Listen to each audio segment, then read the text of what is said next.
Mr. Nixon, would you like to comment on that statement? I have no comment. The next question, Mr. Novin. Mr. Vice President, your campaign stresses the value of your 8-year experience, and the question arises as to whether that experience was as an observer or as a participant or as an initiator of policy making. Would you tell us, please, specifically what major proposals you have made in the last... Difficult to cover them in 2.5 minutes. I would suggest that these proposals could be mentioned. First, after each of my foreign trips, I have made recommendations that have been adopted. For example, after my first trip abroad, I strongly recommended that we increase our exchange programs, particularly as they related to exchange of persons, of leaders in the labor field and in the information field. After my trip to South America, I made recommendations that a separate inter-American lending agency be set up, which the South American nations would like much better than to participate in the lending agencies which treated all the countries of the world the same. I have made other recommendations after each of the other trips. For example, after my trip abroad to Hungary, I made some recommendations with regard to the Hungarian refugee situation, which were adopted not only by the President, but some of them were enacted into law by the Congress. Within the administration, as a chairman of the President's Committee on Price Stability and Economic Growth, I have had the opportunity to make recommendations which have been adopted within the administration and which I think have been reasonably effective. I know Senator Kennedy suggested in a speech at Cleveland yesterday, the United States. Well, I would say in the latter that and that's what I found somewhat unsatisfactory about the figures, Mr. Nixon, that you used in your previous speech. When you talk about the Truman administration, Mr. Truman came to office in 1944 and at the end of the war, and for 7.5 years. And comparing him to the last 8 years, I prefer to take the overall percentage record of the last 20 years of the Democrats and the 8 years of the Republicans to show an overall period of growth. In regard to price stability, I'm not aware that that committee did produce recommendations that ever were certainly before the Congress from the point of view of legislation in regard to controlling prices. In regard to the exchange of students, of labor unions, I am chairman of the subcommittee on Africa, and I think that one of the most unfortunate phases of our policy towards that country was the very minute number of exchanges that we had. I think it's true of Latin America also.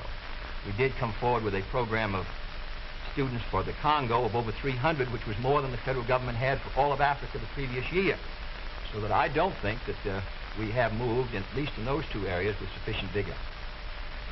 The next question to Senator Kennedy from Mr. Warren. Senator Kennedy, during your brief speech a few minutes ago, you mentioned farm surpluses. I'd like to ask this. It's a fact, I think, that presidential candidates traditionally make promises to farmers. Lots of people, I think, don't understand why the government pays farmers for not producing certain crops, or paying farmers if they overproduce, for that matter. Let me ask, sir, why can't the farmer operate like the businessman who operates a factory? If an auto company overproduces a certain model car, Uncle Sam doesn't step in and buy up the surplus. Why this constant courting of the farmer? Well, because I think that if the federal government moved out of the program and withdrew its support, then I think you would have complete economic chaos. The farmer plants in the spring and harvests in the fall. There are hundreds of thousands of them. They're not able to control their market very well. They bring their crops in or their livestock in, many of them about the same time.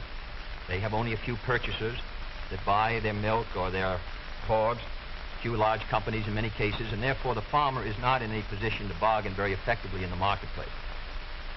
I think the experience of the 20s has shown what a free market could do to agriculture. And if the agricultural economy collapses, then the economy of the rest of the United States sooner or later will collapse.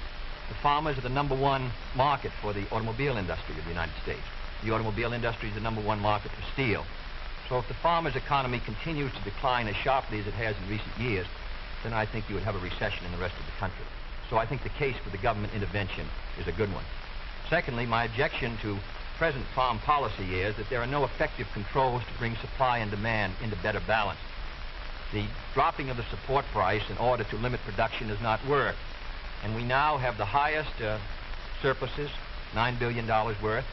We've had a higher tax load from the Treasury for the farmer in the last few years with the lowest farm income in many years. I think that this farm policy has failed. And my judgment, the only policy that will work will be for effective supply and demand to be in balance, and that can only be done through governmental action. I therefore suggest that in those basic commodities which are supported, that the federal government, after endorsement by the farmers in that commodity, attempt to bring supply and demand into balance, attempt effective production controls so that we won't have that 5 or 6% surplus which breaks the price 15 or 20%. I think Mr. Benson's program has failed. And I must say, after reading the Vice President's speech before the farmers as he read mine, I don't believe that it's very much different from Mr. Benson. I don't think it provides effective governmental controls.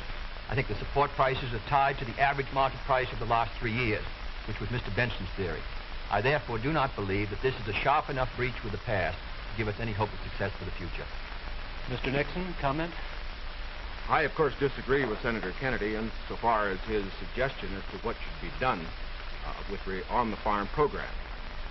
He has made the suggestion that what we need is to move in the direction of more government controls, a suggestion that would also mean raising prices that the consumers pay for products and imposing upon the farmers controls on acreage even far more than they have today.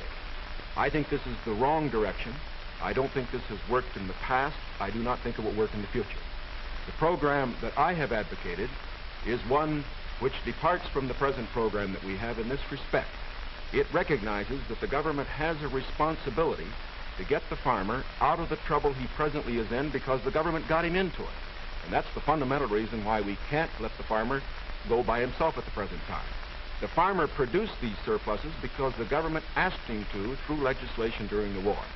Now that we have these surpluses, it's our responsibility to indemnify the farmer during that period that we get rid of the surpluses. Until we get the surpluses off the farmer's back, however, we should have a program, such as I announced, which will see that farm income holds up. But I would propose holding that income up, not through a type of program that Senator Kennedy has suggested that would raise prices, but one that would indemnify the farmer, pay the farmer in kind from the products which are in surplus. The next question to Vice President Nixon from Mr. Van Oker. Mr. Vice President, since the question of executive leadership is a very important campaign issue, I'd like to follow Mr. Noven's question. Now, Republican campaign slogans, you see them on signs around the country, as you did last week, say, it's experience that counts. That's over a picture of yourself, sir, implying that you've had more governmental executive decision-making experience than your opponent. Now, in his news conference on August 24th, President Eisenhower was asked to give one example of a major idea of yours that he adopted. His reply was, and I'm quoting, "If you give me a week, I might think of one. I don't remember." Now, that was a month ago, sir, and the President hasn't brought it up since. And I'm wondering, sir, if you can clarify which version is correct, the one put out by Republican campaign leaders or the one put out by President Eisenhower? Well, I would suggest, Mr. Van Oker, that if you know the President, that was probably a facetious remark. I would also suggest that insofar as his statement is concerned, that I think it would be improper for the President of the United States to disclose the instances in which members of his official family had made recommendations, as I have made them through the years, to him which he has accepted or rejected. The President has always maintained, and very properly so, that he is entitled to get what advice he wants from his cabinet and from his other advisors without disclosing that to anybody, including, as a matter of fact, to Congress. Now, I can only say this. Through the years, I have sat in the National Security Council. I have been in the cabinet. I have met with the legislative leaders. I have met with the President when he made the great decisions with regard to Lebanon, Kimoy Matsu, other matters. The President has asked for my advice. I have given it. Sometimes my advice has been taken. Sometimes it is not. I do not say that I have made the decision. And I would say that no president should ever allow anybody else to make the major decisions. The President only makes the decisions. All that his advisors do is to give counsel when he asks for it. As far as what experience counts and whether that is experience that counts, that isn't for me to say. I can only say that my experience is there for the people to consider. Senator Kennedy's is there for the people to consider. As he pointed out, we came to the Congress in the same year, now have the opportunity to evaluate his as against mine, and I think both he and I are going to abide by whatever the people decide. Senator Kennedy? Well, I'll just say that question is of experience, and the question also is what our judgment is of the future, and what our goals are for the United States, and what ability we have to implement those goals. Abraham Lincoln came to the presidency in 1860 after a rather little-known session in the House of Representatives, and after being defeated for the Senate in '58 and was a distinguished president.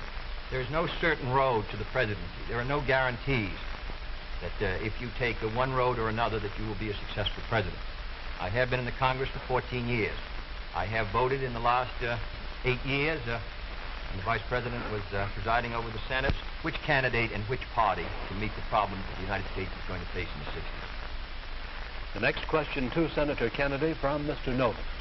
Senator Kennedy, in connection with these problems of the future that you speak of and the program that you enunciated earlier in your direct talk, you call for expanding some of the welfare programs for schools, for teacher salaries, medical care, and so forth, but you also called for reducing the federal debt. And I'm wondering how you, if you're president in January, would go about paying the bill for all this. Does this mean that I did not advocate reducing the federal debt because I don't believe that you're going to be able to reduce the federal debt very much in 1961, 2, or 3. I think you have heavy obligations which affect our security, which we're going to have to meet. And therefore, I've never suggested we should be able to retire the debt substantially or even at all in 1961 or 2. Senator, I believe in one of your speeches you suggested that reducing the interest rate would help toward... No, not reducing. However, the kind of programs that I talk about, in my judgment, are fiscally sound. Medical care for the aged, I would put under Social Security. The Vice President and I disagree on this.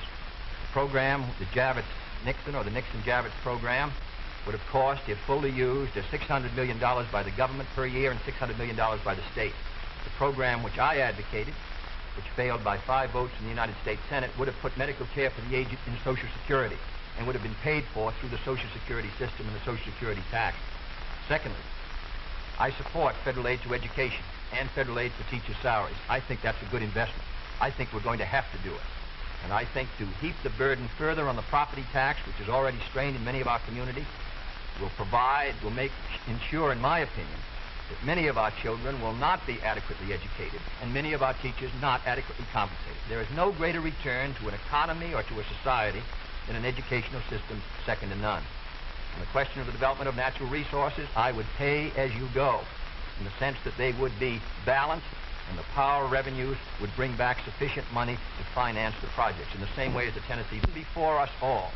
It faces all Republicans and all Democrats is, can freedom in the next generation conquer, or are the communists going to be successful? That's the great issue. And if we meet our responsibilities, I think freedom will conquer. If we fail to move ahead, if we fail to develop sufficient military and economic and social strength here in this country, then I think that the tide could begin to run against us. And I don't want historians 10 years from now to say, these were the years when the tide ran out for the United States. I want them to say, these were the years when the tide came in. These were the years when the United States started to move again. That's the question before the American people, and only you can decide what you want this country to be, what you want to do with the future. I think we're ready to move, and it is to that great task, if we're successful, that we will address ourselves. Thank you very much, gentlemen. This hour has gone by all too quickly. Thank you very much for permitting us to present the next President of the United States on this unique program. I've been asked by the candidates to thank the American networks and the affiliated stations for providing time and facilities for this joint appearance. Other debates in this series will be announced later and will be on different subjects. This is Howard K. Smith. Good night from Chicago.